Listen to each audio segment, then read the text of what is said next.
मला दुसरी मुलगी झाली आहे. मी म्हणते मला 25ची मुलगीच झाली एकदम. डायरेक्ट तयार करून माझ्याकडे 25 वर्षाची आली.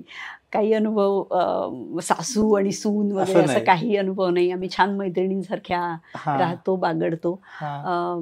माझ्या अनुभवाचा तिला फायदा होतो आणि तिच्या नवीन विचारांचा आणि या जनरेशनशी जुळवून घेताना कसं वागायला पाहिजे या अनुभवाचा फायदा मला खूप होतो. मग त्यांची भाषा, त्यांची थिंकिंग, अगदी त्यांचा दृष्टिकोन हे सगळं तू आत्मसात करते. येस, हा त्यातला एक हे आहे. अगदी.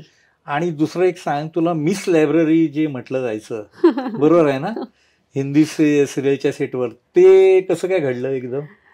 मला वाचनाची खूप आवड, आमच्या घरात सगळ्यांनाच वाचनाची खूप आवड. त्यामुळे सेटवर जाताना नुसता टाइमपास करण्यापेक्षा चांगली पुस्तकं बरोबर घेऊन जायचे. मी अजूनही जाते, शिवानी पण नेते, विराजस पण नेतो. त्यामुळे आमचं घरच एक लायब्ररी आहे आणि ते पुढच्या पिढीमध्ये पण आलेलं आहे. त्यामुळे मला म्हणायचे मिस लायब्ररी.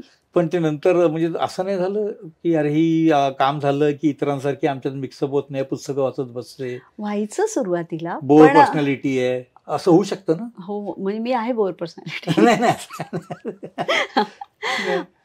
पण त्यामुळे पण तुमच्याकडे बघण्याचा एक ॲटिट्यूड चेंज होतो, नक्कीच होतो. की तुम्ही एक म्हणजे त्या बाबतीत गंभीर आहात. वाचनाने भाषा सुधारते, व्यक्तिमत्व सुधारतं. नक्कीच. आणि असं नाही करायचं मिक्सअप नाही व्हायचं, मिक्सअप पण व्हायचं, पण आपला वेळ पण असला पाहिजे आपल्यापाशी. तर दुसरे सगळ्यांचा सीन चालू असेल तर मी काय त्यांच्या बघत बसायचं? तेव्हा मी माझं वाचन करायचे, मी लेखन करायचे. मी किती वर्तमानपत्रांमध्ये स्तंभ चालवलेले आहेत. हो, कल्पना. मी सेटवर खूप काय काय वेगळं वेगळं करायचं. मला जे योग्य वाटतं ते काम मी करते आणि बाकीच्या कामाला मी नाही म्हणते. कारण मलाच नाही पटलं तर मी कसं चांगलं काम करणार? बरोबर आहे. हे लोकांना कुठेतरी कळतं.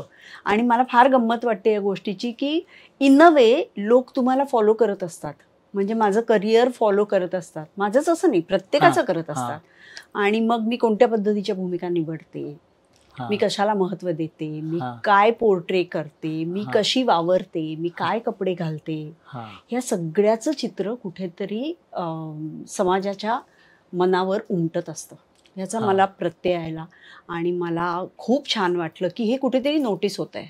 म्हणजे हे मी नोटीस व्हावं म्हणून नव्हते करत, मी हे माझ्यासाठी करत होते. मी माझं काम करत राहिले, माझी जी काही मूल्य आहेत ती मी पाळत राहिले.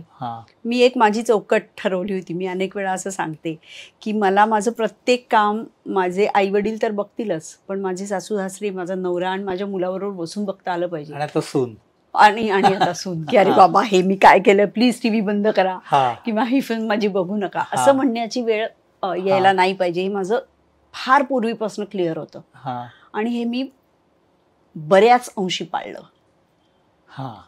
आणि मला ह्याचं माझ्याबद्दल जर मला काही थोडंसं कौतुक वाटत असेल तर ते या बाबतीत वाटतं की अनेक असे क्षण आले की ही फिल्म तुझ्याकडे आली होती आणि तू नाही केलीस, तर मी नाही केली.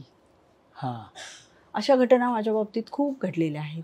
कारण मला ते ज्या घरातून, ज्या संस्कारातून मी आले त्यात ते डान्सिंग अराउंड द ट्रीज आणि काही मिनिंगफुल नसलेल्या भूमिका या मला पटल्याच नाहीत कधी. त्यामुळे मी ते केलंच नाही कधी. आणि त्याचा सुद्धा इम्पॅक्ट लोकांवर पडला. या प्रतिक्रिया मला मिळतात आणि त्याचा मला खूप आनंद होतो. मराठी चित्रपटसृष्टीमधील latest update, original web series, shows, गाणी आणि एंटरटेनमेंटसाठी आमच्या चॅनलला सबस्क्राईब करा आणि बेल आयकॉन दाबायला विसरू नका.